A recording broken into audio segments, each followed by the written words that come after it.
Ang topic ko po ngayon ay tungkol po kay Daniel,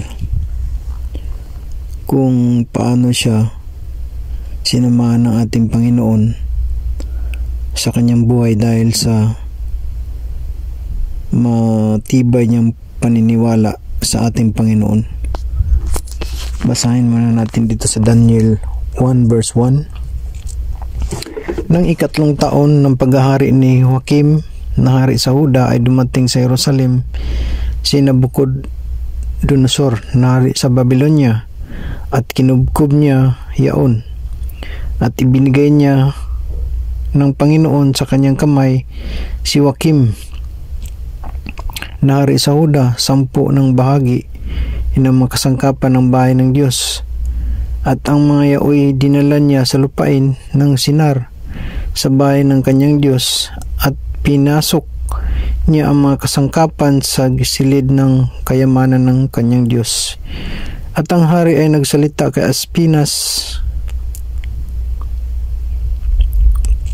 na puno ng kanyang mga bating na siya'y magdala ng ilan sa mga anak ni Israel sa makatuwid bagay sa lahing hari at sa mga mahal na tao. Ang mga binatang walang kapintasan, kundi may mabuting bikas at matatalino sa lahat ng karunungan at bihasa sa kaalaman, at nakakaunawa ng dunong at may ganyang kakayahan na makatayo sa palasyo ng hari, at kanyang tuturuan sila ng turo at wika ng mga Kaldiyo. Ang sabi ng hari, nagsalita kay Espinas na magkumuha ka ng mga binata sa Israel na walang kapintasan, ibig sabihin na walang mga dungis, walang mga kasalanan, at matalino at bihasa daw sa kaalaman, at nakakaunawa ng dunong at may ganyang kakayahan na makatayo sa palasyo, na tuturuan din daw nila ng kanilang wika. Verse 5, at ipinagtaka ng hari sila ng bahagi sa araw sa pagkain ng hari at sa alak na kanyang iniinom, at sila'y kakandilihin na 3 taon upang sa wakas niya ay makatayo sila sa harap ng hari. Sila daw ay makakain sa mga pagkain ng hari at alak na iinumin para sa kanila. Verse 6, nasa mga ito nga sa mga anak ni Huda si Daniel, si Ananias, si Misael at si Azarias. Verse 7, at ipinanganlan sila ng pangulo ng mga bating kay Daniel. Ang ipinangalan ay Belsasar, at kay Ananias ay Sadrak, at kay Misael ay Misak, at kay Azarias ay Abednego. Ang kanilang mga pangalan ay pinalitan. Verse 8, ngunit pinasyahan ni Daniel sa kanyang puso na siya hindi magpapakahamak sa pagkain ng hari o sa alak man ng kanyang iniinom, kaya't kanyang hiniling sa pangulo ng mga bating na siya huwag mapahamak. Verse 9, si Daniel nga ay pinasumpong ng Diyos ng lingap at habag sa paningin ng pangulo ng mga bating. Verse 10, at sinabi ng pangulo ng mga bating kay Daniel, ako'y natatakot sa aking Panginoong hari na nagtaka ng inyong pagkain at ng inyong inumin, sapagkat bakit niya makikita na ang inyong mga mukha ay maputla kaysa mga binata na inyong mga kasinggulang. Isa sa panganib nga ninyo ang aking ulo sa hari. Verse 11, na magkagayo sinabi ni Daniel sa katiwala na inahalal ng pangulo ng mga bating kay Daniel, kay Ananias, kay Misael at kay Azarias, ipinamamanhi ko sa iyo na sabihin mo ang iyong mga lingkod na sa 10 araw at bigyan kami ng mga gulay na makain at tubig na mainom. Kaya pala maganda talaga ang kutis nila. Kaya sa atin naman, alam din naman natin yun na kahit sa paaralan natin na sinasabi nila na mga teacher ay gulay talaga, pang makulay ang buhay pag gulay ang kinakain kaysa karne. Verse 13, kung magkagawimasdan mo ang aming mga mukha sa harap mo at ang mukha ng mga binata na nagsisikain ng pagkain ng hari at ayon sa iyong makikita ay gawin mo sa iyong mga lingkod. Sa 14, sa gayoy dininig niya sila sa bagay na ito at sinubok niya sila sa 10 araw. Sa 15, at sa katapusan ng 10 araw ay napakitang lalong maganda ang kanilang mga mukha at sila'y lalong mataba sa laman kaysa lahat na binata na nagsisikain ng pagkain ng hari. Verse 16, gayoy inalis ng katiwala ang kanilang pagkain at ang alak na kanilang inumin at binigyan sila ng mga gulay. 17, tungkol nga sa 4 na binatang ito, pinagkalooban sila ng Diyos ng kaalaman at katalinuhan sa lahat ng turo at karunungan. At si Daniel ay may pagkaunawa sa lahat ng pangitain at mga panaginip. At sa katapusan ng mga araw na itinakda ng hari sa paghaharap sa kanila, ipinasok nga sila ng pangulo ng mga bating sa harap ni Nabucodonosor. At ang 19, at ang hari ay nakipagsalitaan sa kanila at sa kanilang lahat ay walang nasumpungang gaya ni Daniel, ni Ananias, ni Misael at ni Azarias, kaya't sila'y natili sa harap ng hari. Sa 20, at sa bawat bagay ng karunungan at unawa na inuusisa ng hari sa kanila, nasumpungan niya silang makasampung mainam kaysa lahat ng mga Mehiko at mga engkantador na nangasa kanyang buong kaharian. Nakita daw ng hari na nasumpungan ng hari na kinumpara niya sila Daniel at sa kanyang mga tauhan ng hari ay mas maano daw sila, malamang ng ikasampung lamang sa kanila, ikasampung mainam kaysa lahat ng Mehiko at mga engkantador. Itong Mehiko at engkantador, ito din yung mga nanguhula na para sa hari kung ano kailangan nilang alamin. Ito sila ang mga Mehiko at mga engkantador. Dito magtatanong ang hari. Sa 21, at si Daniel ay namalagi hanggang sa unang taon ng Haring Zero. At nang 2nd taon na paghahari ni Nabucodonosor ay nanaginip si Nabucodonosor ng mga panaginip at ang kanyang espiritu ay nabagabag at siya'y napukaw sa pagkatulog. Sa verse 2, na magkayo pinatawag ng hari ang mga Mehiko at mga engkantador at ang mga manghuhula at ang mga Kaldiyo upang sesayin sa hari ang kanyang mga panaginip. Sa gayoy nagsipasok sila at sila'y nagsiharap sa hari. Sa verse 3, at sinabi ng hari sa kanila, ako'y nanaginip ng isang panaginip at ang aking espiritu ay nabagabag upang maalaman ang panaginip. Verse 4, na magkagayo nagsalita ang mga Kaldiyo sa hari sa wikang Syria, o hari, mabuhay ka magpakailanman.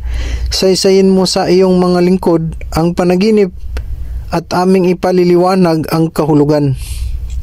Verse 5, ang hari ay sumagot at nagsabi sa mga Kaldiyo, ang bagay ay nawala sa akin, kundi ninyo ipapaliwanag sa akin ang panaginip at ang kahulugan niyaon, kayo'y pagputol-putulin at ang inyong mga bahay ay gagawing dumihan. Verse 6, ngunit kung inyong ipaliwanag ang panaginip at ang kahulugan niyaon, kayo'y magsisitanggap sa akin ng mga kaloob at mga kagantihan at dakilang karangalan, kaya't ipaliwanag ninyo sa akin ang panaginip at ang kahulugan niyaon. Totoo talaga, kasi nabagabag siya sa kanyang panaginip, kaya gusto niyang malawan. Ang problema ay hindi niya alam kung anong panaginip niya. Verse 7, sila ay nagsisagot na ikalawa at nangagsabi sa isayin ng hari sa kanyang mga lingkod ang panaginip at aming ipaliliwanag ang kahulugan. Verse 8, ang hari ay sumagot at nagsabi, tunay na talastas ko na ibig ninyong magdahilan, sapagkat inyong nalaman na nawala sa akin ang bagay. Verse 9, ngunit kung di ninyo maipaliwanag sa akin ang panaginip, iisang kautusan lamang mayroon sa inyo, sapagkat kayo'y mga ganda ng pagbubulaan at mga hamak na salita sa harap ko. Nagbubulaan lang kayo sa akin dahil alam nyo na nawala sa akin isipan ang aking panaginip. Hanggang sa ang panahon ay magbago, kaya't saysayin ninyo sa akin ang panaginip at malalaman ko na inyong mapaililiwanag sa akin ang kahulugan niyaon. Verse 10, ang mga Kaldiyo ay nagsisagot sa harap ng hari at nagsabi, walang tao sa ibabaw ng lupa na makapagpapaaninaw ng bagay ng hari, palibhasay walang hari, Panginoon o pinuno man na nagtanong ng ganyang bagay sa kaninumang Mahiko at Encantador o Kaldiyo. Verse 11, at isang mahirap na bagay ang inuusisa ng hari, at walang ibang makapagpaaninaw sa harap ng hari liban ang mga Diyos na ang tahanan ay hindi kasama ng tao. Verse 12, dahil sa bagay na ito ang hari ay nagalit at totoong nagalab sa galit at nagutos na lipulin ang lahat na pantas na tao sa Babylonia. Verse 13, sa gayo'y tinatanyag ang pasya at ang mga pantas na tao ay papatayin. At hinanap nila si Daniel at ang kanyang mga kasama upang patayin. Verse 14, nang magkagayon nagbalik ng sagot si Daniel na may payo at kabaitan kay Arioch na punong kawal ng bantay ng hari sa lumabas upang patayin ang mga pantas na tao sa Babylonia. Siya'y sumagot at nagsabi kay Arioch na punong kawal ng hari, bakit ang pasya ay totoong madalian mula sa hari? Nang magkagayoy pinatalastas ni Arioch ang bagay kay Daniel. Verse 16, at si Daniel ay pumasok at humiling sa hari, natakdaan siya ng panahon at kanyang ipaaninaw sa hari ang kahulugan. Sa 17, nang magkagayon na paroon si Daniel sa kanyang bahay at ipinaalam ang mga bagay kay Ananias, kay Misael at kay Azarias na kanyang mga kasama. Verse 18, upang sila'y magsipagnais ng kaawaan sa Diyos ng langit tungkol sa lihim na ito, upang si Daniel at ang kanyang mga kasama ay hindi mga matay na kasama ng ibang mga pantas na tao sa Babylonia. Verse 19, nang magkagayon na hayag ang lihim kay Daniel sa isang pangitain sa gabi, nang magkagayon pinuri ni Daniel ang Diyos sa langit. Nahayag daw yung panaginip ni Hari Nabucodonosor kay Daniel sa isang pangitain sa gabi. Ibig sabihin na naginip si Daniel nung panaginip din ni Nabucodonosor. Verse 20, si Daniel ay sumagot at nagsabi, purihin ang pangalan ng Diyos magpakailanman, sapagkat ang karunungan at kapangyarihan ay Kanya. 21, at kanyang binabago ang mga panahon at mga kapanahunan. Siya ay nag-aalis ng mga hari at naglalagay ng mga hari. Siya ay nagbibigay ng karunungan sa mga marunong at ng kaalaman sa mga makaalam na ng unawa. Verse 22, siya ay naghahayag ng malalim at lihim ng mga bagay, kanyang nalaman kung ano ang nasa kadiliman at ang liwanag ay tumatahang kasama niya. Verse 23, pinasalamatan kita at pinupuri kita, o ikaw na Diyos ng aking mga magulang, na siyang nagbibigay sa akin ng karunungan at lakas ng pagtatalastas ngayon sa akin nang ninais namin sa iyo, sapagkat iyong ipinaalam sa amin ang mga bagay ng hari. Verse 24, kaya't pinasok ni Daniel si Arioch na siyang inihalal ng hari na lipulin ang mga pantas na tao sa Babylonia. Siya ay naparoon at nagsabi sa kanya ng ganito, huwag mong lipulin ang mga pantas na tao sa Babylonia, dalhin mo ako sa harap ng hari at aking ipaaninaw sa hari ang kahulugan. Verse 25, nang magkagayo dinalang madali ni Ariok si Daniel sa harap ng hari at nagsabing ganito sa kanya, ako'y nakasumpong ng isang lalaki sa mga anak ng nangabihag sa Huda na magpapaaninaw sa hari ng kahulugan. Ang hari ay sumagot at nagsabi kay Daniel na ang pangalan ay Balsasar, mapaaninaw mo ba baga sa akin ang panaginip na aking nakita at ang kahulugan niyaon? 27, si Daniel ay sumagot sa harap ng hari at nagsabi, ang lihim na itinatanong ng hari ay hindi mapapaaninaw sa hari kahit ng mga pantas na tao, ng mga enkantador, ng mga mahikuman o ng mga manghuhula man. 28, ngunit may isang Diyos sa langit na naghahayag ng mga lihim. Siyang nagpapaaninaw sa haring Nabucodonosor kung ano ang mangyayari sa mga huling araw. Ang iyong panaginip at ang pangitain ay ng iyong ulo sa iyong higaan ay ang mga ito. Verse 29, tungkol sa iyo, o hari, ang iyong mga pag-iisip ay dumating sa iyo sa iyong higaan, kung ano ang mangyayari sa panahong darating. At siya na naghahayag ng mga lihim ay pinapaininaw sa iyo kung ano ang mangyayari.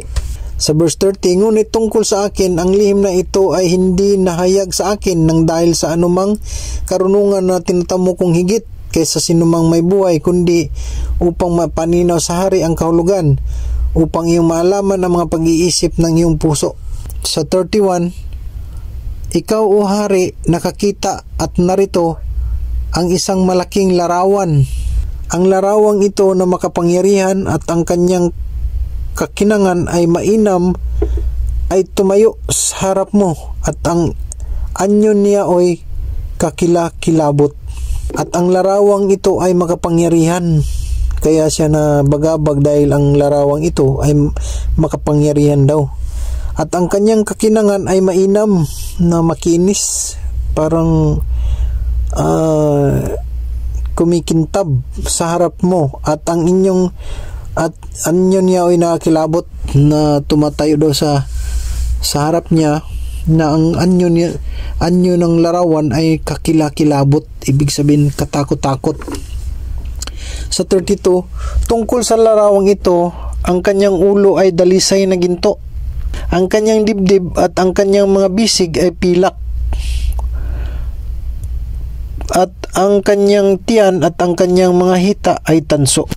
Ang kanyang mga binti ay bakal, ang kanyang mga paa ay isang bahagi ay bakal at isang bahagi ay putik na luto. Ibig sabihin, iba-iba ang itsura ng larawang ito.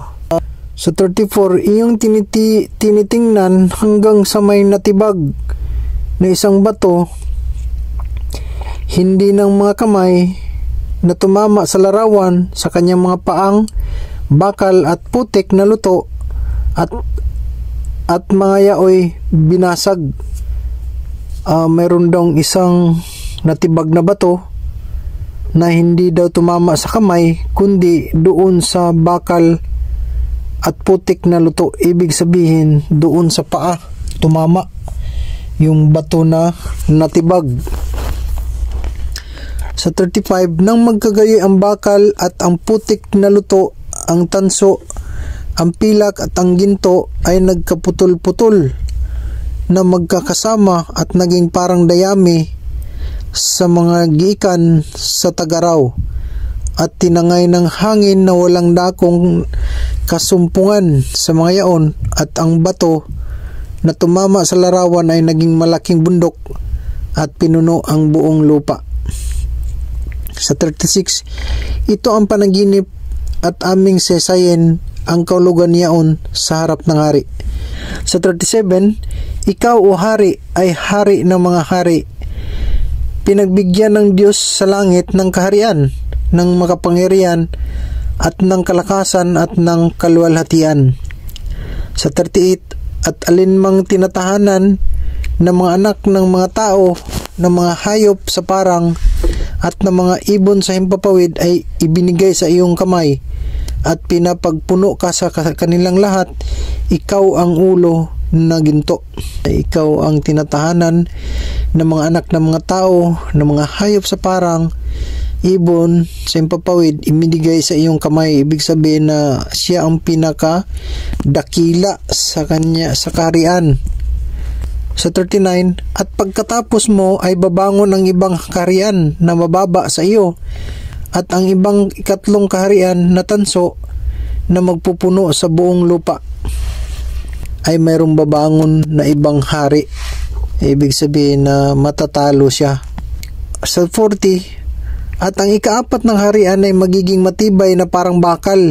Palibhasa ay ang bakal ay nakadurog at nakapagpapasuko ng lahat ng nabagay, at kung paanong dinikdik ng bakal ang lahat ng ito, siya'y magkaputol-putol at madidikdik. Na mayroon na naman daw ibang kaharian, hari na tatayo tulad ng bakal na kaya niyang durugin yung tanso at ginto, kasi mas matigas yung bakal kaysa ginto, at dikdikin daw niya ang lahat ng mga yaon. Ibig sabihin tatalunin niya yung mas mataas pa sa kanya. Gold nga siya, mga kapangyarihan, pero malambot naman, kaya siyang durugin ng bakal. Sa 41, at yamang iyong nakita na ang mga paa at ang mga daliri, ang isang bahagi ay putik na luto ng magpapalyok, at ang isang bahagi ay bakal, ay magiging kahariang hati, ngunit magkakaroon yaon ng kalakasan ng bakal. Yamang iyong nakita ng bakal ay nahalo sa putik na luto. Nang sabi niya ay ang mga paa daw at ang mga daliri ay isang bahagi na putik na luto, at bakal ay magiging kaharian hati. Ibig sabihin na marami ng hari, magkakahiwalay na, hindi na magkakaisa. 42, at kung paanong ang mga daliri ng paa ay bakal, ang isang bahagi at ang isang bahagi ay putik, magkakagayon ang kaharian na ang isang bahagi ay matibay at isang bahagi ay marupok. Na ang kaharian daw na ito ay matibay yung iba, ngunit yung iba ay mahihina, marupok. Sa 43, at yamang iyong nakita na ang bakal ay nahaluan ng putik na luto, sila'y magkakahalo ng lahi ng mga tao. Na ito palang bakal at putik na luto, ito daw ay isang lahi ng mga tao, ngunit hindi sila magkakalakipan gaya ng bakal na hindi lumalakip sa putik. Ito daw isang lahi na tao na hindi sila magkakalakipan, hindi magkakasundo, tulad daw ng bakal at ng putik na luto na hindi siya pwedeng ihalo. Ibig sabihin hiwalay talaga na mga hari at ng klase ng mga tao, hindi magkakasundo. At sa mga kaarawan ng mga haring yaon ay maglalagay ang Diyos sa langit ng isang kaharian na hindi magigiba kailanman, o ang kapangyarihan man niya ay iiwan sa ibang bayan, kundi pagputol-putulin at lilipulin niya ang lahat ng kahariang ito, at yaoy lalagi magpakailanman. Ang sabi niya na mayroon daw kaarawan sa haring mga yaon, pagputol-putulin ng Diyos, at saka ang Diyos ay gagawa siya ng kanyang kaharian magpakailanman. Ibig sabihin ipuli ng Diyos ang lahat, at gagawa ang Diyos ng kanyang sariling bayan. Sa 45, yamang iyong nakita ng isang bato ay natibag sa bundok, hindi ng mga kamay, pumutol ng bakal, ng tanso, ng putik, ng pilak at ng ginto. Ipinaalam ng dakilang Diyos hari kung ano ang mangyayari sa haharapin. at ang panaginip ay tunay at ang pagkapaaninaw niya ay tapat. Ang sabi niya na ang bato daw na tibag ay doon tumama sa bakal, hindi sa tanso, kundi hindi sa pilak at ginto, na pinapaalam daw ng Diyos sa hari kung ano ang mangyari sa harapin. At ang panaginip ay tunay at ang pagkaaninaw niya ay tapat. Hindi daw tumama sa kamay, kundi doon tumama sa paa, isang kaharian o kapanahunan na hindi magkakaunawa, hindi magkakaisa. Ito na yung panahon natin ngayon, na kahit anong gawin natin sa mundong ito ay hindi talaga tayo magkakaisa. Kaya ang dami ng mga presidente, ang dami ng mga hari sa lugar natin, hindi talaga isa. Hindi pwedeng US lang magiging hari at sakupin niya lahat ang mundo, ay hindi talaga pwede, dahil mayroon na tayong kanya-kanyang mga prinsipyo. Ito na yung sinasabi ng Panginoon na hindi tumama sa kamay, hindi sa dibdib o sa hita, dahil hindi pa dumating ang panahong yun, kasi noong panahong yun isa lang ang hari. Samantalang ngayon sa buong mundo ang dami ng hari na hindi na talaga pwedeng pag-iisahin dahil hindi magkakasundo. Kaya sinabi ng Diyos na tumama sa paa, sa bakal at putik na luto, ibig sabihin ngayong kapanahunan na ito natin ngayon, dito siya darating. Kaya yun ang sabi ni Daniel, na ang inyong panaginip ay tunay at ang pagkapaninaw niya ay tapat, na mangyayari ang mga bagay na ito. Sa 46, na magkagayang haring Nabucodonosor ay nagpatirapa at sumamba kay Daniel at nagutos na sila ay maghandog ng alay at ng mga masarap na amoy sa kanya. 47, at ang hari ay sumagot kay Daniel at nagsabi sa katotohanan, ang inyong Diyos ay Diyos ng mga Diyos at Panginoon ng mga hari at tagapagpahayag ng mga lihim, yamang ikaw ay nakapagpahayag ng lihim na ito. Sabi pa ng hari kay Daniel na ang inyong Diyos ay Diyos ng mga Diyos, Panginoon ng mga hari at tagapaghayag ng mga lihim, yamang ikaw ay nagpahayag ng lihim na ito. Na ibig sabihin na ang Diyos daw ni Daniel ay tunay na Diyos, dahil nagpapahayag ng mga lihim tungkol sa hari at mga bagay na hindi alam ng tao. Kaya ang Diyos ni Daniel talaga ay tunay na Diyos. 48, na magkagayoy pinadakila ng hari si Daniel at binigyan siya ng maraming dakilang kaloob at pinagpuno siya sa buong lalawigan ng Babylonia at pinapaging pangulo ng mga tagapamahala sa lahat ng pantas sa Babylonia.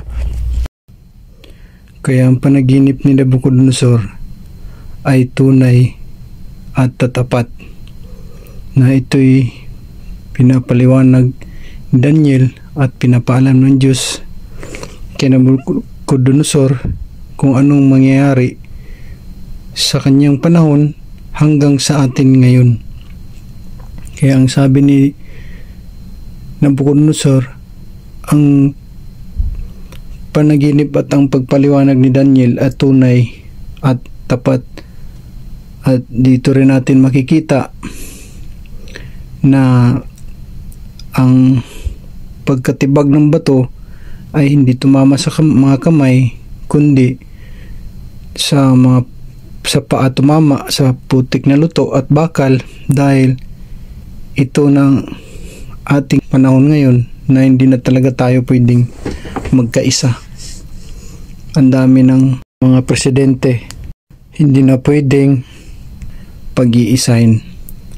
Kaya dito rin natin malalaman na si Nabucodonosor mayroon siyang sariling Diyos, na pinaniniwalaan, at si Daniel din na kanyang tauhan ay mayroon din siyang sariling Diyos. Ang problema lang dito ay ang Diyos ni Nabucodonosor ay hindi tunay. Kaya sa ating buhay din ngayon, atin ding siguraduhin na ang ating Diyos na ating pinaglingkuran ay katulad ng Diyos ni Daniel, na tunay na Diyos. Mahaba pa sana ang topic na ito, kaso lang hindi ko na mapaliwanag dahil sobrang mahaba na kung ipaliwanag ko pa kung paano matatalo si Nabucodonosor at saka ang kanyang susunod na kaharian, kung paano rin tatalunin, dahil ito kasi ay story ng mundo hanggang simula sa kay Nabucodonosor noong umpisa ng paghahari niya sa mundo hanggang sa atin ngayon. Kaya masyado nang mahaba kung ipapaliwanag ko pala. Kinuha ko lang yung pinakamalaga para lang maunawaan natin ng kaunti para mayroon tayong gabay sa ating pamumuhay sa mundong ito.